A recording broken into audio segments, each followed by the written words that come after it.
Firearms are the great equalizer. Ask anyone who's an expert on the art of self-defense, and they'll tell you that in a matchup between an 85-year-old woman and a 25-year-old bodybuilder, if the 85-year-old has a gun and is trained to use it, she'll win every time. Today in One in the Chamber, we're going to talk about how gun rights are women's rights.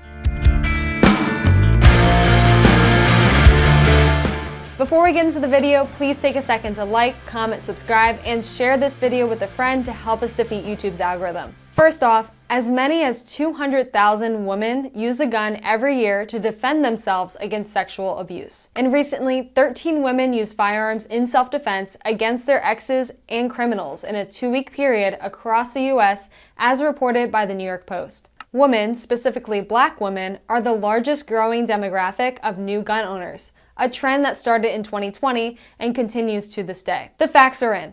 Gun rights are women's rights. By far the best way for a woman to defend herself against an assailant who is larger and stronger is by having a firearm and knowing how to use it.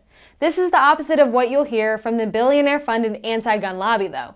A cursory Google search turned up results from the corporate media seemingly attempting to say that firearms aren't used by women in self-defense. But how can that be true when there are so many examples of them doing so? The corporate media certainly wants women to be disarmed and helpless. But who can blame them? It's big news when innocent people get hurt.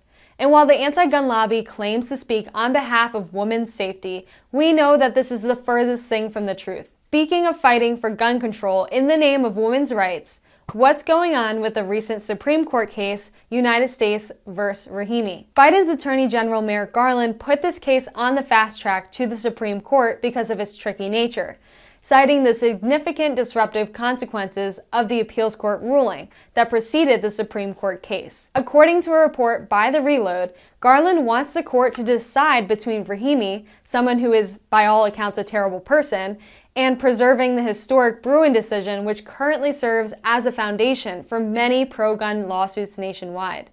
It makes sense that the Biden DOJ would choose this case in particular. The Biden administration has proven to be the most anti-gun in American history. And that's why they're choosing to charge Rahimi with the federal crime of violating a restraining order instead of the 4 felonies and 5 misdemeanors that he had in Texas, which would have barred him from having a firearm as well. The problem is that this case has the potential to disarm many innocent women. Because in divorce proceedings, judges often issue mutual restraining orders to disarm women and abusers alike. Gun Owners of America stands committed to women's right to a firearm.